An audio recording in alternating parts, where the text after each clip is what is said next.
Tonight, on Crime Stories, he dressed like a clown to make children laugh.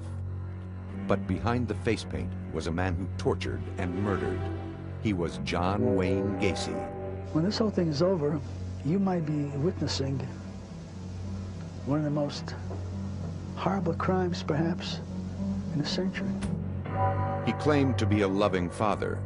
See, I don't believe in hitting children. But what he did to his young victims was unspeakable. It was terrible, and the smell of death was everywhere. How he killed those boys for his own pleasures. How could you forgive him? To the end, John Wayne Gacy proclaimed his innocence. Vengeance is mine, saith the Lord, because you will have executed somebody that didn't commit the crime.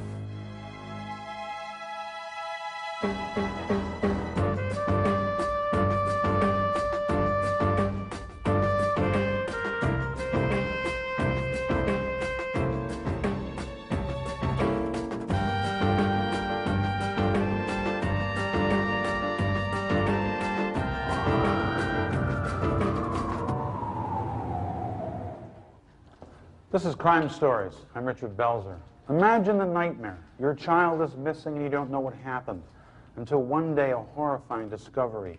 Your lost child is found, brutally murdered, and buried in the basement of a man who was addicted to killing. The nightmare comes true not once or twice, but 33 times. The work of a man whose name became synonymous with evil, John Wayne Gacy, one of the most notorious serial killers of all time.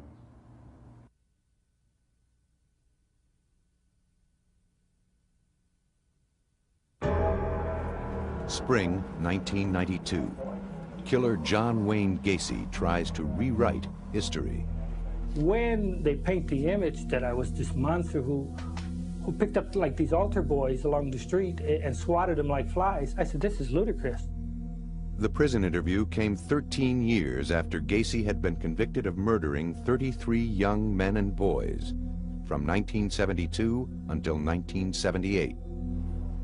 Whether it's Berkowitz, whether it's Bundy, whether it's Williams, Wayne Williams down in Atlanta, or any of the others, or Charlie Manson. See, I don't comment about other cases for the simple fact is that I wasn't there. Do you feel somewhat of a kinship with some of these people? No, God, I hate that when they put me in the same club with them. With his execution date just months away, Gacy, then 51, was seeking a new trial. If people don't want to know the truth and the honesty of it, if they want to be convinced or brainwashed into what they believe, then fine, then go ahead and kill me. But vengeance is mine, saith the Lord, because you will have executed somebody that didn't commit the crime. But the evidence against him was overwhelming. Evidence that didn't come together until December 1978, when a 15-year-old boy disappeared. He was one of a number of boys who had disappeared in the Chicago area, but something about him was different. The boy was Rob Peast, a sophomore in high school who worked part-time at the Nissan pharmacy in the northwestern suburbs of Chicago. On December 11th, at quitting time, he told his mother he was going to talk to a man about a construction job, but Rob Peast never made it home. His parents finally ended up at the police department to fill out a missing persons report on their youngest son. At the time, the man in charge of the state's attorney's office was Terry Sullivan. One young police officer happened to come up the one morning, and he said, Terry, there's a couple that was here last night reporting their son missing, and I think there's something strange to it. I don't believe that he's a runaway. Sullivan agreed. Rob Peast was the consummate good kid, devoted to his family, an honors student who wanted to be an astronaut. There was no reason for him to run away. Something was wrong. Immediately, a search was organized. His parents were devastated. Well, I went to pick up Rob at the drugstore where he works at about 10 to 9. And he says it would take a few minutes, that he wanted to talk to his contractor about a job. And then with that, I started browsing around the store, and I'd never seen him since. For police, the most obvious lead was the contractor Rob had gone to meet. His name was John Gacy. As it turned out, Gacy often hired young boys. 2 days after Rob disappeared, Sullivan called Gacy into the police station. And he basically just said he had no idea what we were talking about. He denied even knowing the kid, and in frustration, I had said to him that, well, I understand that you don't want to say anything, but we've got evidence that, in fact, you were seen with him very recently. Soon after that confrontation in mid-December 1978, police began tracking the movements of John Wayne Gacy. Meantime, a simple background check revealed that Gacy had been convicted 10 years earlier in Iowa. The charge was sodomy. The victim, a teenage boy. Gacy was released from the Iowa Men's Reformatory after serving only 18 months. Because of Gacy's record, a 24-hour surveillance was ordered. David Hackmeister, then a 6-year veteran of the department and a young father of 3, was assigned to the job. I knew that, in fact, they thought that this could be a homicide. They asked me to keep surveillance on the house. It soon became obvious that a concealed surveillance of John Gacy would be impossible. Gacy often drove over 60 through city streets. Over several days, frustration grew as two-man teams followed Gacy on fruitless journeys throughout metropolitan Chicago. His personality could change in a split second. You know, one second we're his best buddy, we're his bodyguards that he's introducing us people to, and the next second we'll go into another bar and we're from the FBI who are harassing him. As the days went on, there was still no sign of Rob Piest. His family posted his picture throughout the neighborhood. Then, a lead. Gacy told the surveillance team that he owned some land up north in Wisconsin. So right away we're thinking that's where the body is. Of course, he's feeding us this information knowing that we're going to follow up on this, just kind of leading us off the track. Work at the state's attorney's office was more productive. The investigators had obtained a search warrant for Gacy's house, based on Gacy's sodomy conviction 10 years earlier in Iowa. My hopes, of course the hopes of the police officers and my fellow state's attorneys, was that we would find Rob alive. When police investigators entered Gacy's home, it was fastidiously neat. They collected an assortment of items: handcuffs, garter belts. One officer picked up a photo receipt from Nissan Pharmacy. But of all the items found, one of the most chilling was a class ring. It was quickly learned that the ring belonged to a recent high school graduate named John Zick, who, like Rob Piest, was missing. It was just the beginning. Through interviews with Gacy's acquaintances, it was discovered that 2 employees of Gacy's were also missing: Gregory Godzik and Johnny Butkovich. Both 17 years old, both had not been heard from for at least 2 years. An unmistakable pattern began to emerge, linking Gacy to missing boys. So it was as if a trickle had started, and now all of a sudden it's turned into a waterfall. It was then that the investigators got 2 final breaks. First, a fellow employee of Rob Piest revealed that she had put her photo receipt in Piest's jacket. That receipt was the same one found in Gacy's house. It provided a critical link, proving that John Gacy had contact with Rob Piest the night Rob disappeared.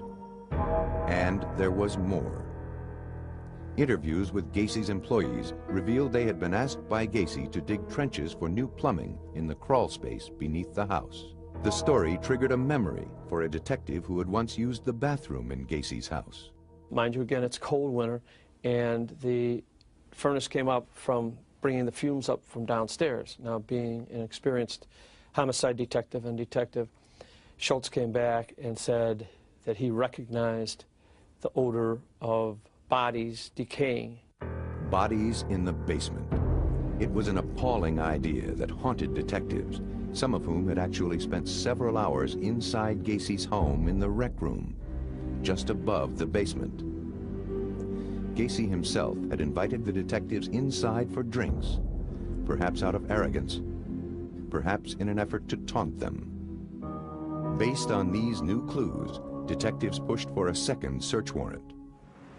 Then, late in the evening of December 20th, they followed Gacy to his attorney's office.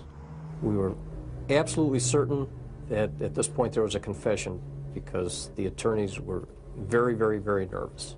After spending the night on the couch at his attorney's office, Gacy was on the move. The exhausted detectives had followed him for 8 days. Christmas was just 4 days away. And finally, they believed Gacy was going to crack. This was the beginning of the end for Gacy. He had apparently decided that he was going to commit suicide and was going to go around and say his last goodbyes. One of Gacy's first stops was the Shell gas station, where he was a regular customer.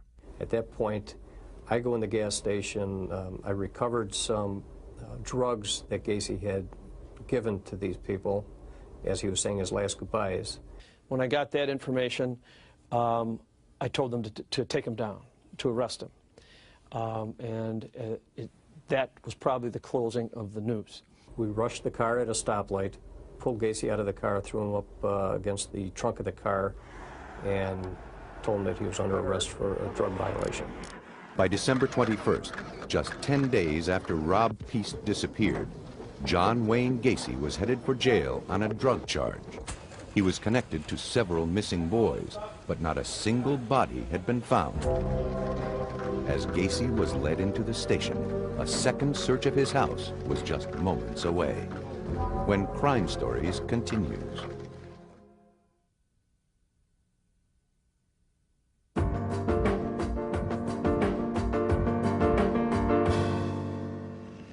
By the spring of 1992, the Menard State Penitentiary in downstate Illinois had been John Wayne Gacy's home for 13 years. And so, by the time he agreed to be interviewed, he had an answer for everything. Even when he was asked about the odor from the crawl space, Gacy had an explanation. You know, I found it as odd when we bought the house that a house with a crawl space would need a sump pump. But then I learned the first time it rained that this ground gets wet under there, and then the crawl space actually floods up to a foot deep in water. And then as it recedes, it puts out a musty odor. There was always a musty odor in that house. As for the day in December 1978, when a police detective thought he smelled decaying bodies, Gacy said it wasn't that at all. We had come into the house, and my little Lhasa Apso was in the house. And of course, he had been locked in the kitchen, you know, all day. Well, the little puppy, he piddles. See, and while he's piddling and while he is doing his business on the paper and that, you can imagine what it smells like if you go into a closed room and when the heat came on. Still today, it seems inconceivable that Gacy would rely on such a defense. Because the truth about the crawl space became international news on the very day Gacy was arrested. On the night of December 21st, 1978, while John Gacy was held at the Des Plaines police station for possession of marijuana, the second search of his house began. While some officers looked for evidence upstairs, two went below into the crawl space. Moving on hands and knees, the evidence technicians surveyed the muddy ground. One officer took a shovel, dug down about 6 inches, and pulled up something hard. It was a human bone. While held at a local police station, Gacy complained of chest pains and was rushed to a nearby hospital. Detective David Hackmeister met him there. I hadn't been there maybe 20 minutes or a half an hour when I got a phone call from my supervisor advising that they had found bones in the crawl space. At that time, Gacy was just being released from Holy Family Hospital, and I advised him at that point that he was under arrest for murder. Defeated, Gacy looked straight at Hackmeister and said, "Dave, I'm ready to clear the air." He then confessed to the murder of more than 30 young men and boys. He certainly held nothing back. He talked about the very first person that he killed, and that he had stabbed him to death, and that caused such a mess that he had to come up with another plan after that. Every person that he killed thereafter, he came up with a plan to strangle. The specifics Gacy provided of torture in his house were staggering. He talked in detail about sexually abusing the boys and strangling them. As Gacy talked, the officers looked for some feeling in him, some emotion about what he had done. There was none. In the confession room, I most clearly remember that there was no remorse. Very, very cold about it. By the next day, word that bodies had been found at John Gacy's house had spread through the media. The Cook County medical examiner, Dr. Robert Stein, arrived and joined the crew to direct the exhuming of the bodies. First, they ripped out the floorboards of the house, exposing the crawl space completely. Some workers dug through the mud beneath the house. Others began to dismantle the garage. By midday, the first body bag emerged. The crew pressed on. A second body was carried out shortly after. On that first day, a ritual was established that would last as long as the digging continued. Each afternoon, Dr. Stein would report the discoveries of the day. In the garage, there was just that one skeletalized remain, and in the house itself also a skeletalized remain. No one knew how many bodies would eventually be found, but based on Gacy's confession, officials speculated that the number would be considerable. When this whole thing is over, you might be witnessing one of the most horrible crimes, perhaps, in a century. Early on, investigators brought in the one person who could provide the most help, John Gacy. He showed them one spot to check and then was quickly whisked away. Gacy's information about the graveyard beneath his house was remarkably precise. At one point, he even drew a sketch of the crawl space. To this day, it's a bone-chilling little handwritten sketch because this guy knew where almost every body was. He didn't remember the names of them, or he wouldn't tell us the names, but he knew where they were in the basement. All 6 bodies were essentially skeletalized. For those working in the crawl space, the job was horrendous. Each time they dug a hole, it would immediately fill with water. They would sort through the mud by hand, picking up small bones. Whenever they found a skull, they placed a stake into the ground with an identifying number. Outside in the freezing cold, among the spectators was veteran crime reporter John Drummond. It attracted the curious, despite the cold weather. People would come out there to see the scene because what had this scene ever happened before? No. The odor was terrible. All the investigators that we talked to afterwards admitted that the stench, despite the fact it was very cold weather, was overwhelming. It was terrible. And the smell of death was everywhere as they went in there. Some people came not just out of curiosity. They were relatives of young men who were missing. I just have a grandson missing, and it's just a stab in the dark. The number of bodies found today are 6. Bringing the total to? 21. In the final stages of the search, the Gacy house was completely dismantled. 29 bodies had been unearthed. But nowhere had they found Rob Peast, the young boy whose disappearance had initiated the investigation of John Wayne Gacy. The search for him would continue. At this point in time, it would appear that we have removed those bodies from the crawl space. As the search for bodies ended, there was one question the stunned public wanted answered. How had John Gacy gotten away with killing so many young men and boys for so many years? Behind the mask of the killer clown, when Crime Stories returns.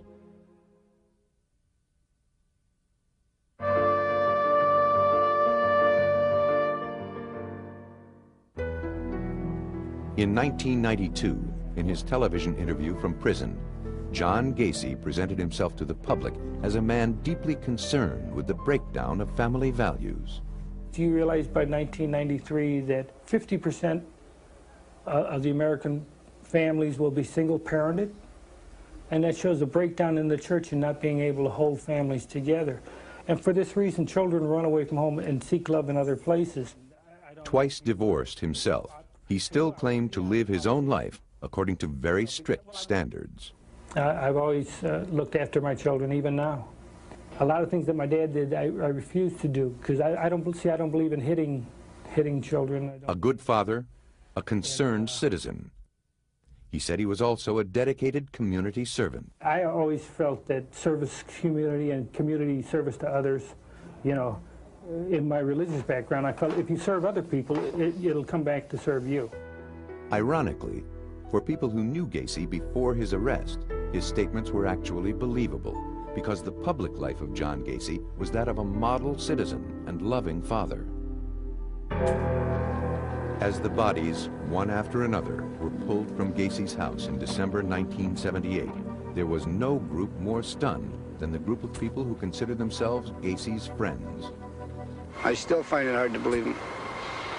I've known the man 4.5 years, and I thought the world of him. To those who knew him, John Gacy was not only a successful businessman, he was also a good neighbor.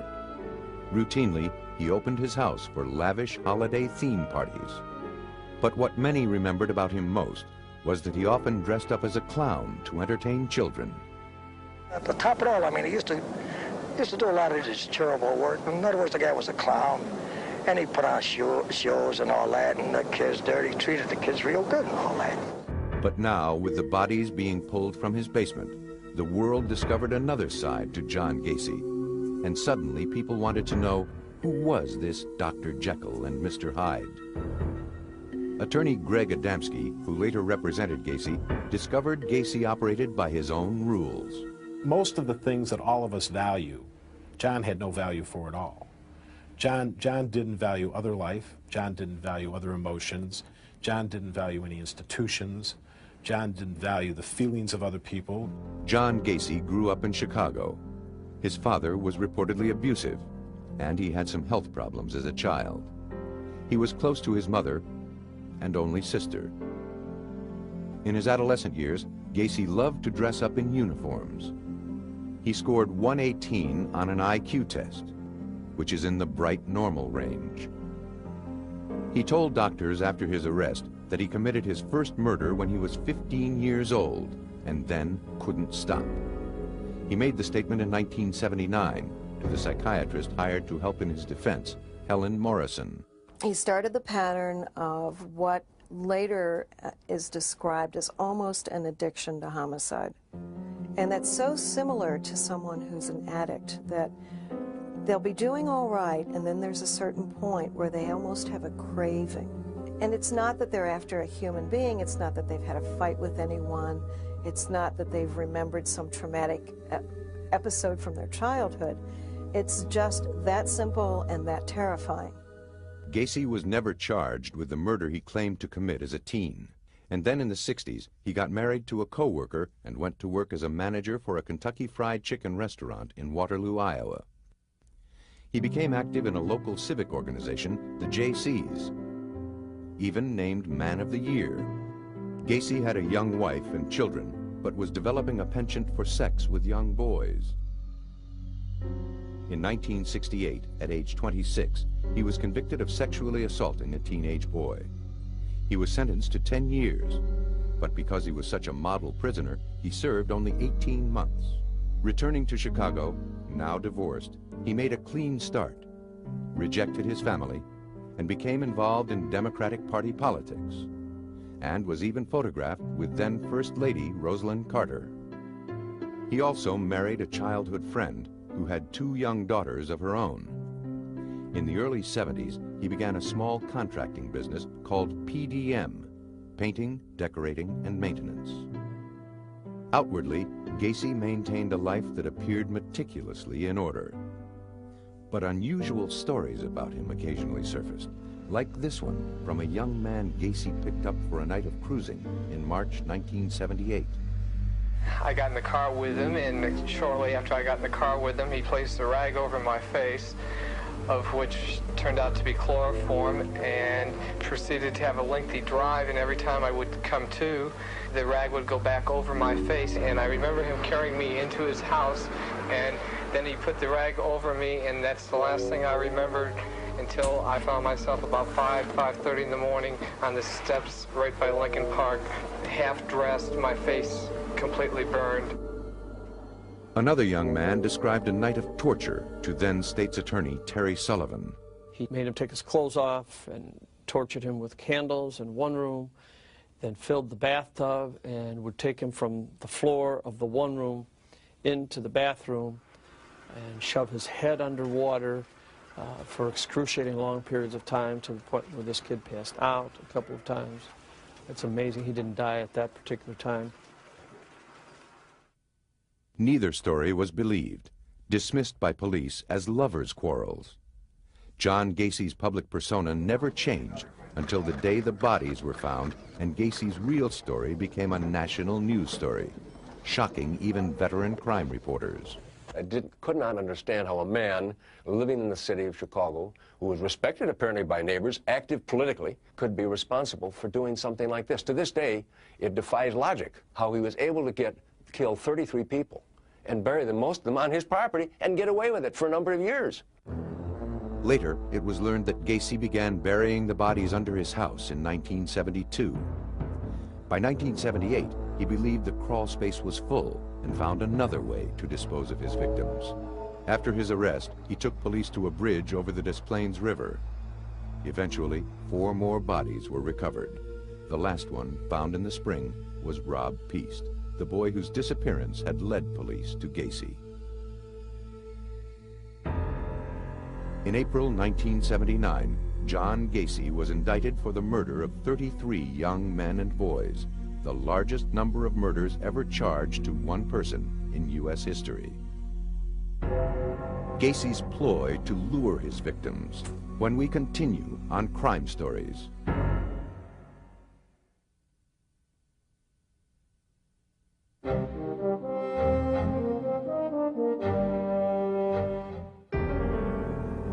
Of all the statements John Gacy made during his 1992 interview from prison, the most chilling were those he made about his victims and their families. His contempt for them was obvious. That one mother that gets on television all the time who thinks I should be given 33 injections, I think she ought to take 33 Valiums and go lay down. She goes on Geraldo show and all these other shows talking about, I think it's Maori, I think is the name. Her Marine son. Her Marine son, if her Marine son was so great, what the hell did he run away from home 12 times? From the beginning, Gacy's victims were known as numbers that represented nothing more than the sequence in which they had been found.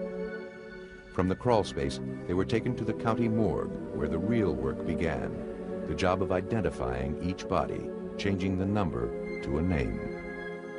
The first body found turned out to be 17-year-old Johnny Butkovich, one of the boys who had worked for Gacy.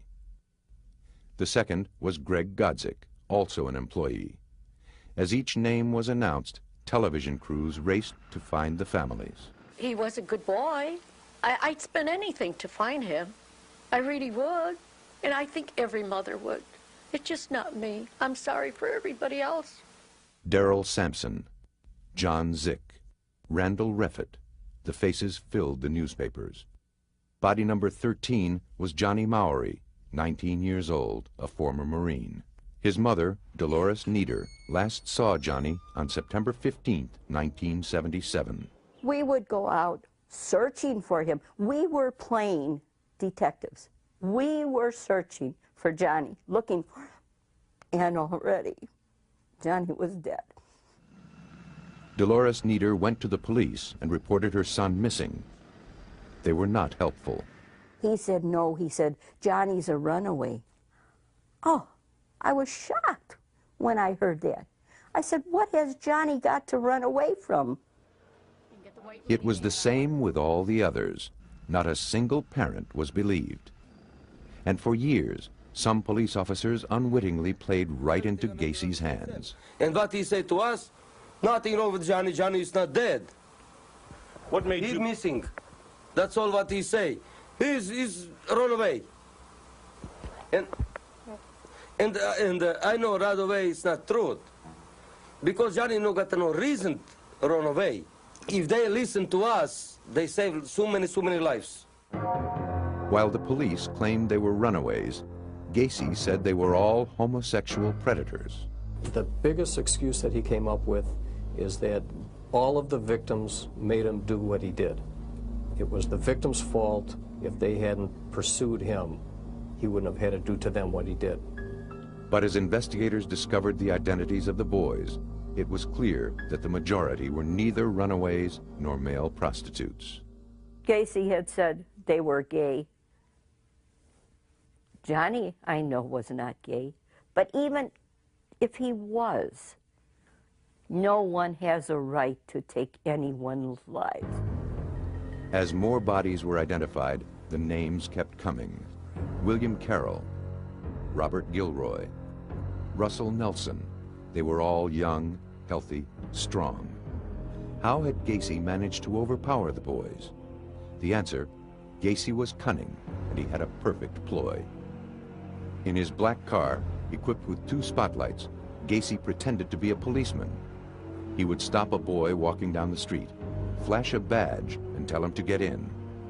Once inside the car, the boys were driven to Gacy's home. All he needed then was a good trick. He told officers how it worked with his last victim, Rob Peast. He says, now, it's a very simple trick. He says, I'll show you how to do it. Put the handcuffs on. So he had Rob Peast actually put the handcuffs on himself and cuff himself behind his back. And Rob struggled with the handcuffs for several minutes and said, well, what's the trick here? And John reached into his breast pocket and pulled out the key to the handcuffs and said, the trick is you have to have the key. With the boys restrained in the handcuffs, Gacy then moved on to his rope trick. Slipping a rope over the victim's neck and twisting a rod through it over and over until the young man collapsed. For the parents who heard the stories of their children's last moments, the image was horrifying. I could never forgive Gacy for the rest of my life. How on earth can you forgive someone who takes a loving child from you and who does it in such, a tragic way? Over a period of 6 years, John Gacy murdered at least 33 boys and was never discovered until finally the police listened to the parents of one child. Believe me, if Rob Peast had been anyone but Rob Peast, if he had been a person that had run away on several occasions, we probably wouldn't have looked into it as closely as we had. In the spring, 4 months after he disappeared, Rob Peast, the boy who stopped John Gacy, was buried. 9 other boys killed by Gacy were never identified and were buried in separate cemeteries around Chicago. And although the young victims have all now been properly laid to rest, the pain for the families is still very much alive. Losing a child is just the hardest thing in life that you have to go through. Gacy pleads insanity, but will the jury believe it? When we continue on Crime Stories.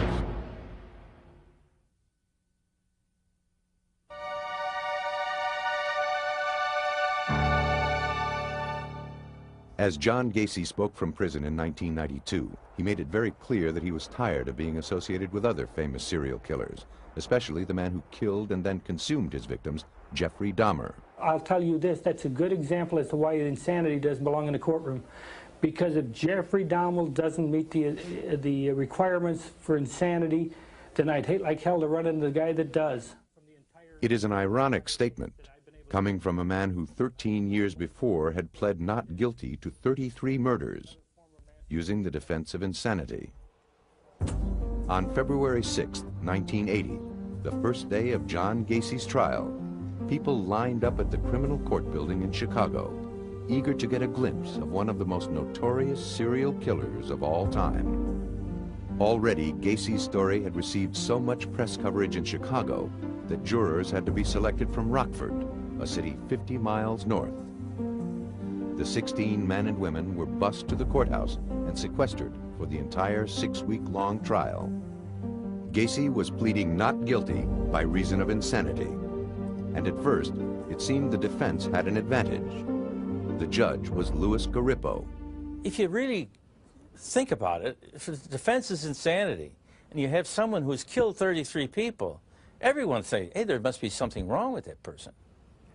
And I believe that in most, more than half of the jurors that were selected felt that there was something mentally wrong with John Gacy. In their opening statements, attorneys for the prosecution argued that Gacy was evil. They displayed photographs of his victims on a board, nicknamed the Gallery of Grief.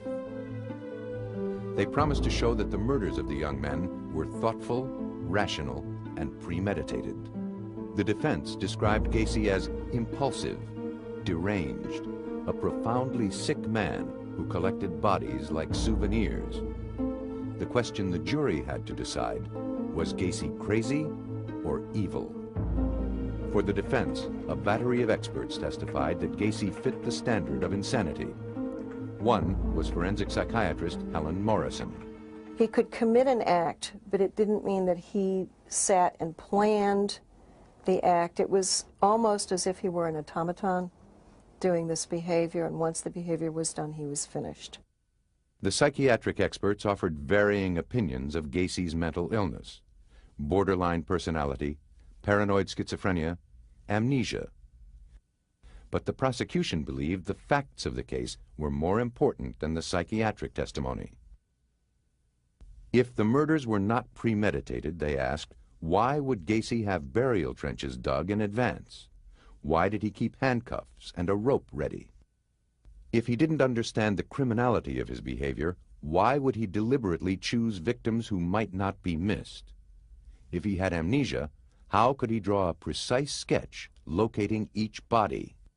William Kunkel was the chief prosecutor.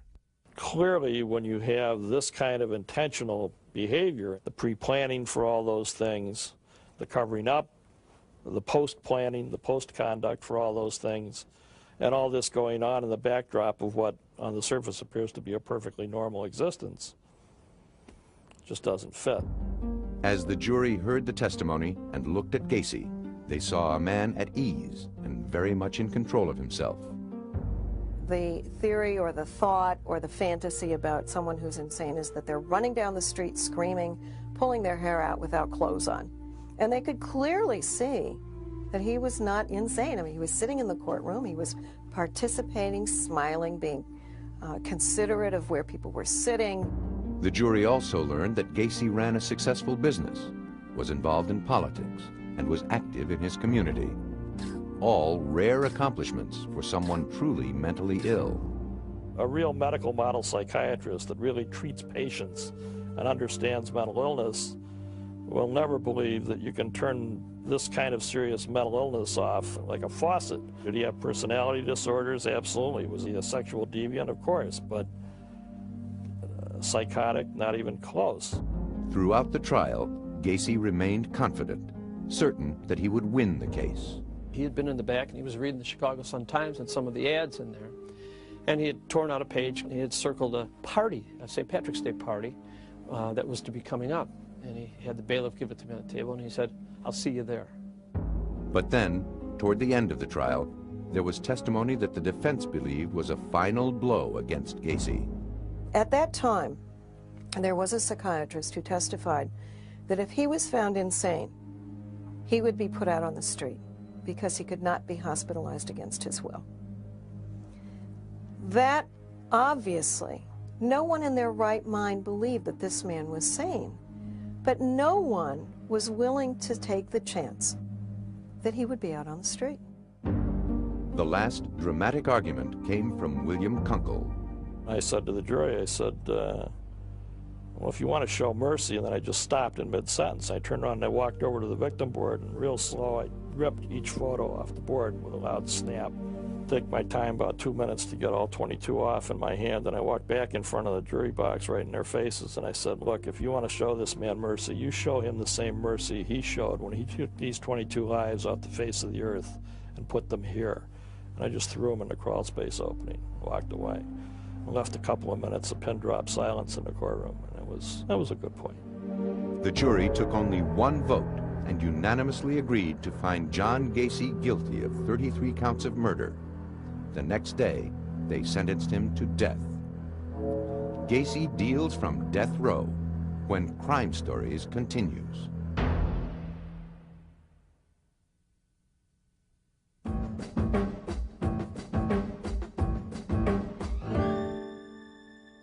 Throughout the many years he spent in prison, convicted serial killer John Gacy had little trouble keeping busy. He spent much of his time painting. This is Christ as I see him in my cell. And it's monolithic because Christ, to me, is monolithic. He's all things to all people.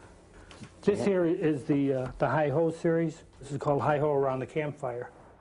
Many who knew him there said Gacy actually enjoyed prison. He thrived on the regularity of life in an institution. Karen Conti was one of his appellate attorneys. His life outside of prison was just completely filled with anxiety for him. He had options. He could kill, he could not kill. There was this good and bad that was a constant dilemma in his life. When he was in prison, all of that was removed. He had his life set up in a very orderly fashion. If you want to know what my life is like, I log it every day. For the last 12 years, all you got to do is ask. I can tell you everything. I can tell you it's the first meal they served me here because I do it daily. What do you do all day? Every phone call, everything that I do, every time an officer's around me is logged. Every movement that I make is in the book here. Filling the pages of Gacy's log were hundreds of hours spent with attorneys who were representing him in the appellate courts. As ardent opponents of the death penalty, working together, they had taken on one of the most unpopular cases in the country. First of all, we got death threats. We had clients who quit us. We carried a baseball bat from the garage to the house after a while. We had bomb threats. Dozens of legal issues were raised on behalf of Gacy, while he maintained that he was not the one who killed the boys in his basement.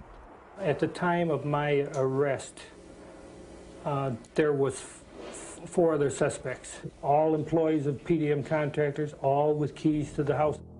To the end, Gacy denied his guilt. I wanted him to have this breakthrough. I wanted him to have this all of a sudden, all right, there's no more pretense, there are no more appeals. Now I can tell you I did it and this is why I did it. I was waiting for it, but it just never came. It was like a book with no ending. As the years went by, each and every appeal was denied. At last, a final execution date was set, May 10th, 1994, 14 years after his conviction.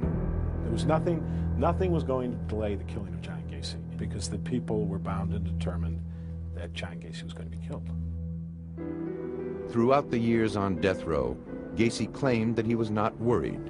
He had no reason to fear the day he would die. If you believe you've lived your life the right way, then you do not have nothing to fear, in my case. You're not worried about facing God? No. I'm fairly comfortable with him. I've been at the Catholic services, I'm the server for the priest for the last 10 years. I have no qualms about doing that. I've had confession, I have communion, and I am at peace with myself. On the morning of his execution, Gacy was flown from his downstate prison to the death chamber at Stateville Correctional Center. We have attorneys on standby that will be available to the very end to fight any attempts to stay this execution. By 7 that evening, the U.S. Supreme Court denied a last request for a stay of execution. At the end, Gacy wanted to speak with each of the lawyers separately. He took me aside and he wanted to thank me for trying as hard as I could and for keeping him occupied with jokes and for being kind to him and calling him and keeping him informed. Even while the crowds cheered outside his cell, Gacy did not believe he was going to die. At about 11:15 on the night that Gacy was killed, one of us called up Gacy and said, "How are you doing?" And Gacy said, "You know what? Can this wait? Can I talk to you in a while?" We said, "No, John, I can't wait. I mean, what do you mean a while?" He said, "Call back in an hour or two." I said, "John, you're going to be dead in an hour or two. What are you thinking about?" There was a candlelight vigil by opponents of the death penalty, but far more people clearly were in favor of his execution. Just after midnight, with relatives of his victims watching on a television in the prison basement, Gacy was strapped to a gurney in the execution room. He was given 3 lethal injections. John Wayne Gacy was pronounced dead at 12:58 a.m. He got a much easier death than any of his victims. In my opinion, he got an easier death than he deserved. But the important thing is that he paid for his crimes with his life. A few months after Gacy's execution, a ceremony was organized. Relatives of the boys who were killed were invited to take a painting by Gacy and burn it. It was nothing more than a symbolic gesture, but for many, it seemed to fulfill a goal: to rid the world once and for all of the grisly horror that John Wayne Gacy had created. For obvious reasons, many people would prefer to forget John Wayne Gacy. But there is value, perhaps, in keeping the name of this brutal killer alive. The story of the outwardly friendly Gacy provides a timeless lesson that evil can take on many disguises. It may be your next-door neighbor, it may be a co-worker, or it may be the man dressed as a clown. For Crime Stories, I'm Richard Belzer.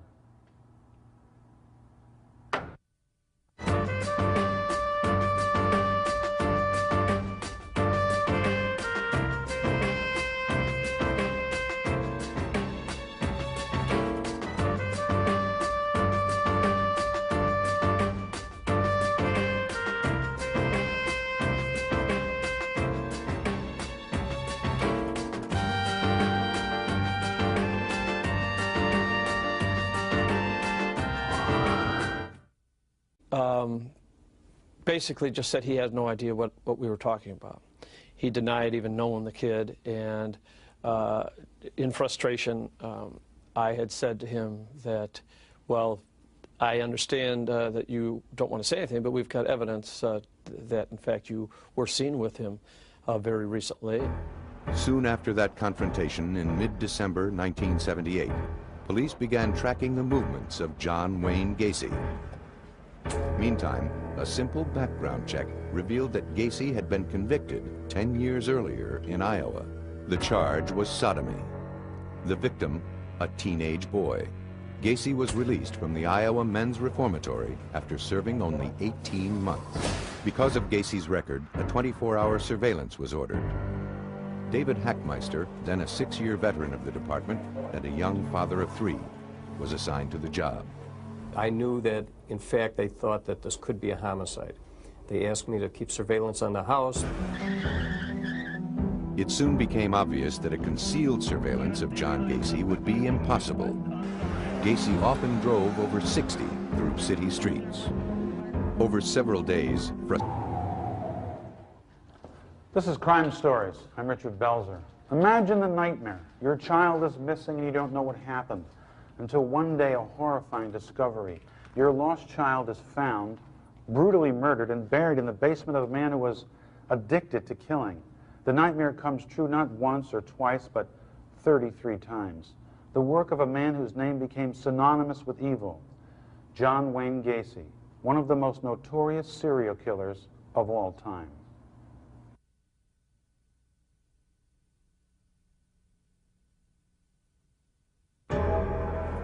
Spring 1992. Killer John Wayne Gacy tries to rewrite history. When they paint the image that I was this monster who picked up like these altar boys along the street and swatted them like flies, I said, this is ludicrous. The prison interview came 13 years after Gacy had been convicted of murdering 33 young men and boys from 1972 until 1978. Whether it's Berkowitz, whether it's Bundy, whether it's Williams, Wayne Williams down in Atlanta, or any of the others. Son. At the time, the man in charge of the state's attorney's office was Terry Sullivan. One young police officer happened to come up the one morning, and he said, Terry, there's a couple that was here last night reporting their son missing, and I think there's something strange to it. I don't believe that he's a runaway. Sullivan agreed. Rob Peast was the consummate good kid, devoted to his family, an honors student who wanted to be an astronaut. There was no reason for him to run away. Something was wrong. Immediately, a search was organized. His parents were devastated. I went to pick up Rob at the drugstore where he works at about 10 to 9. And he says it would take a few minutes, that he wanted to talk to this contractor about a job. And then with that, I started browsing around the store, and I'd never seen him since. For police, the most obvious lead was the contractor Rob had gone to meet. His name was John Gacy. As it turned out, Gacy often hired young boys. 2 days after Rob disappeared, Sullivan called Gacy into the police station. And he... Tonight, on Crime Stories, he dressed like a clown to make children laugh. But behind the face paint was a man who tortured and murdered. He was John Wayne Gacy. When this whole thing is over, you might be witnessing one of the most horrible crimes, perhaps, in a century. He claimed to be a loving father. See, I don't believe in hitting children.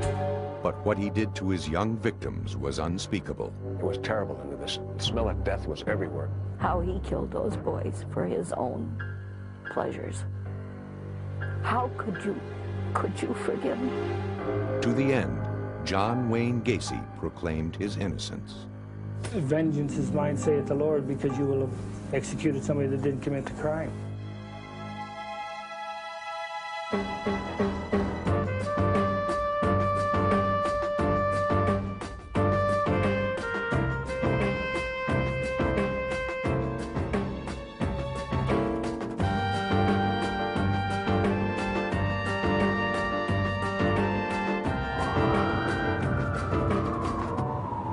Or Charlie Manson. See, I don't comment about other cases for the simple fact is that I wasn't there. Do you feel somewhat of a kinship with some of these people? God, I hate that when they put me in the same club with them. With his execution date just months away, Gacy, then 51, was seeking a new trial. If people don't want to know the truth and the honesty of it, if they want to be convinced or brainwashed into what they believe, then fine, then go ahead and kill me. But vengeance is mine, saith the Lord, because you will have executed somebody that didn't commit the crime. But the evidence against him was overwhelming. Evidence that didn't come together until December 1978, when a 15-year-old boy disappeared. He was one of a number of boys who had disappeared in the Chicago area. But something about him was different. The boy was Rob Peast, a sophomore in high school who worked part-time at the Nissan pharmacy in the northwestern suburbs of Chicago. On December 11th, at quitting time, he told his mother he was going to talk to a man about a construction job. But Rob Peast never made it home. His parents finally ended up at the police department to fill out a missing persons report on their youngest